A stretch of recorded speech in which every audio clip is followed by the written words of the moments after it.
শ্রাবণী যখন এই বাড়িতে বউ হয়ে এসেছিল তখন তার ননদ নন্দিনী স্কুলে পড়ত। সেই মেয়ে বড় হয়েছে, বিয়ে হয়েছে। তারপর হলো শ্রাবণীর দেওরের বিয়ে। বাড়িতে ছোট বউ আসার পর শাশুড়ি মা সব ভাগ করে দিলেন। শ্রাবণী পেল নিচের তলার 4টে ঘর, বাসনপত্র আর রাজ্যের জ্ঞাতিগোষ্ঠীর সামাজিকতার সাথে শাশুড়ি মায়ের দায়িত্ব। ছোট দেওর তার বউ নিয়ে দোতলার 2টি ঘরে সংসার পাতল। পরে অবশ্য আরো বাড়িয়ে গুছিয়ে নিয়েছিল তারা। সব পুরানো জিনিস সামলানোর সাথে সাথে সামাজিক সব দায় দায়িত্ব শ্রাবণীকে সামলাতে হতো। নন্দিনীর ছেলে হলো, আঁতুর তোলা থেকে মামা ভাত, লোকজনের খাতির যত্ন সব শ্রাবণীর দায়িত্ব। ছোট দেওর ছোট, নতুন বিয়ে হয়েছে। আস্তে আস্তে শিখবে করে করে ওদের সব কিছুতে ছাড়। সব কিছু শ্রাবণী জানে, শ্রাবণী বোঝে। আর নিজেকে ভালো বউ প্রমাণ করতে শ্রাবণীও সবকিছু করে গেছে। শ্রাবণীরও 2টি ছেলে, দুজনের পড়াশোনা আর শাশুড়ির দায় দায়িত্ব পালন করতে করতে একদিন ওর চুলেও পাক ধরল। জীবনের 50টা বসন্ত পার করে শ্রাবণী এখন সবার কাছেই আছে, থাকে এমন। বর সুখরঞ্জন অফিস আর আড্ডা নিয়ে ব্যস্ত থাকে। বড় একটা প্রমোশন আটকে আছে, তারপরেই অবসর নেবে। ছেলেরা দুজনেই বাইরে চলে গেছে চাকরি করতে। শাশুড়ি মা প্রায় পঙ্গু হয়ে দিন গুনছেন। সেই শ্রাবণী হঠাৎ একদিন বাড়ি থেকে বেপাত্তা। সকালবেলা সব কাজ গুছিয়ে বেরিয়েছে, আর খোঁজ নেই। সেদিনটা ছিল ছুটির দিন। দুপুরের দিকে বেশ বেলা করে সুখরঞ্জন আড্ডা দিয়ে বাড়ি ফিরলে দেখল শ্রাবণী বাড়ি নেই। বেশ অবাক হয়ে শ্রাবণীকে ফোন করলেন। হ্যালো, বলো, কোথায় তুমি? বাইরে আছি। বাইরে মানে? কারো কিছু হলো নাকি? বাপের বাড়ি গেছো? না। তাহলে? আমি বাইরে আছি, আর কিছু বলবে? আরে খাবো কি? মায়ের খাওয়া হয়েছে? খাবার করা আছে, গরম করে নাও। আর ছোটকে বলো মাকে খাইয়ে দিতে। মানে ও করে কোনোদিন? পারবে? করে না, কারণ তোমরা করতে দাওনি। আর পারবে না কেন? এমন ভাবে বলছো যেন আমি জন্ম থেকে নার্স ছিলাম। সারা সপ্তাহ আমি দেখাশোনা করি, ছুটির দিনে ওকে বলো করতে। আমি আর কথা বলতে পারছি না, রাখছি। ফোনটা কেটে যেতেই ধপ করে সুখরঞ্জন বসে পড়েন।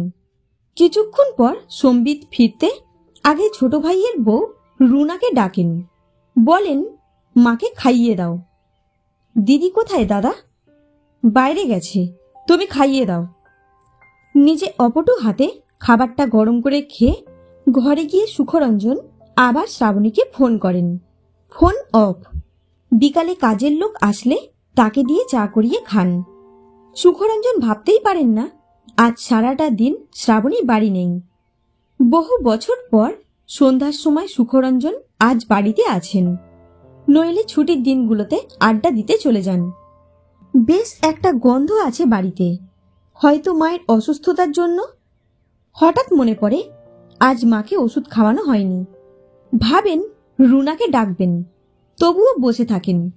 যতক্ষণ না শ্রাবণী আসছে কিছুই ভালো লাগছে না, রাগ হচ্ছে। আবার ভাবছেন শ্রাবণী তো কোথাও যায় না, তার রাগ তো হওয়া উচিত না, তবুও রাগ হচ্ছে। বেশ রাতে শ্রাবণী ফেরে। সুখরঞ্জনের বারান্দায় বসে চোখ লেগে গিয়েছিল। দরজার আওয়াজে উঠে বলেন, কোথায় গিয়েছিলে? তুমি বাড়ি আসা মাত্র আমি জিজ্ঞাসা করলে তুমি তো রেগে যাও। আমি রাখবো না? ঘুরতে গিয়েছিলাম। বলে যাবে না? একা একা ঘুরতে? এত সেজেছ? একটা একটা করে প্রশ্ন করতে থাকে। আমি আগে ফ্রেশ হইনি, তারপর সব উত্তর দেব। নিজের ঘরে ঢুকে ফ্রেশ হয় শ্রাবণী। তারপর খাবার গরম করে শাশুড়ি মাকে খাইয়ে সুখরঞ্জনকে ডাকতে আসে, খেয়ে নাও। খাবার টেবিলে বসতেই সুখরঞ্জন বলেন, তোমার জন্য আমি আজ বের হতে পারিনি। কোথায় গিয়েছিলে? মায়ের ওষুধ খাওয়ানো হয়নি। বললাম না এক এক করে প্রশ্ন করো। সুখরঞ্জন রাগে খাবার রেখে শোবার ঘরে চলে যান। শ্রাবণী ধীরে সুস্থে খেয়ে নিজের ঘরে গিয়ে দেখেন সুখরঞ্জন সিগারেট খাচ্ছেন। সিগারেট বাইরে গিয়ে খাও। আর আমি কোথাও ঘুরতে যাইনি। প্রথমে গিয়েছিলাম পার্লারে, তারপর গানের ক্লাসে ভর্তি হতে, তারপর এক বহু পুরনো বান্ধবীর সাথে দেখা করতে, কিছু শপিংও করলাম। আমাকে বলছো কেন? আমাকে তো বলে যাওনি। তুমি মনে হচ্ছে সব জায়গায় আমাকে বলে যাও। নিজেই তো বলো আমি নাকি সারাদিন বসে কাটাই। আসলে কি জানো, রুনা চাকরি করে তো আমারও সেটা করা উচিত ছিল। ঘরে বসে থাকলেই তোমরা ভাবো ও আর কি কাজ করে। আর জীবনের 50টা বছর কেটে গেছে, এবার আমাকে ছুটি দাও। এবার থেকে ছুটির দিনে হয় তুমি আমাকে বেড়াতে নিয়ে যাবে, নয় আমি নিজেই বেরিয়ে পড়ব। আর হ্যাঁ, রবিবার করে আমার গানের ক্লাস। রোজ ভোরে আমি হাঁটতে যাব।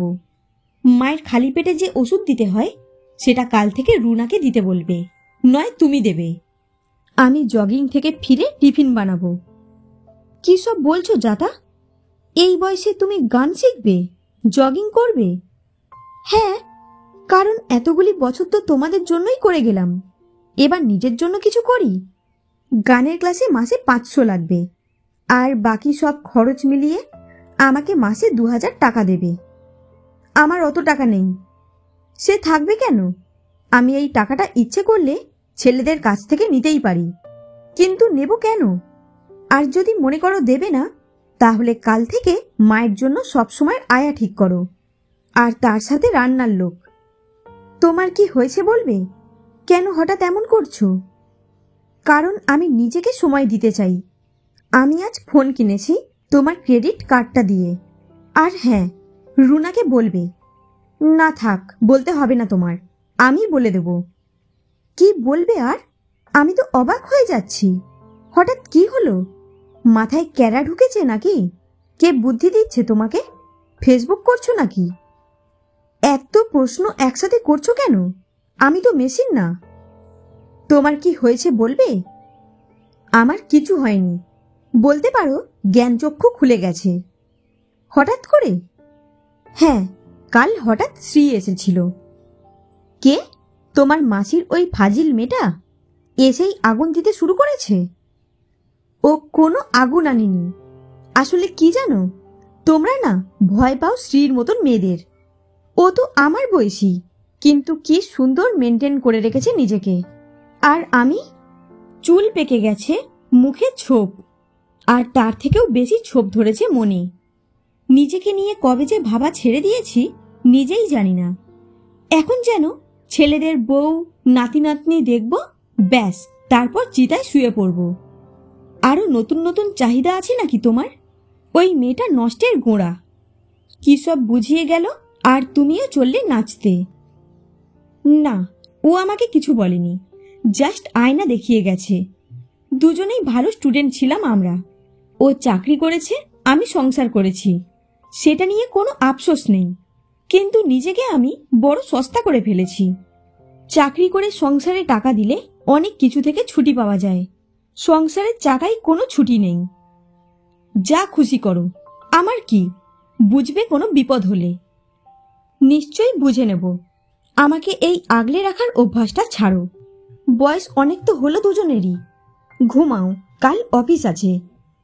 সকালে বেশ তরতাজা শ্রাবণীকে দেখে সবাই অবাক হয়। আরও অবাক হয় তাকে ঢলঢলে গাউনে না দেখে। ট্র্যাকস্যুট পরে দৌড়ে এসে শ্রাবণী খুব সুন্দর সবুজ রঙের চুড়িদার পরেছে। রুনাকে ডেকে দেওরের সামনেই বলে, রুনা, তোমার বয়স কত হলো? না না, ছাড়ো, আমাদের শোনাই, মানে তোমার মেয়ের বয়স তো 10 হয়ে গেল। হ্যাঁ দিদি, গেল মাসেই তো হলো। কেন দিদি ভাই? এখন থেকে মায়ের রাতের ওষুধের দায়িত্ব তোমার। যদি সম্ভব না হয় তো আয়া রেখে দিও। আশা করি এখন ছোট আর বলবে না। বৌদি, রুনা তো ছোট। আর আমি রবিবার 2 ঘন্টা করে বাড়ি থাকবো না। আমার সাথে সাথে মায়ের দায়িত্বও তো ভাগ করে নিতে হবে ভাই। আমি তো এত বছর করলাম, এবার একটু তুমিও দায়িত্ব নাও।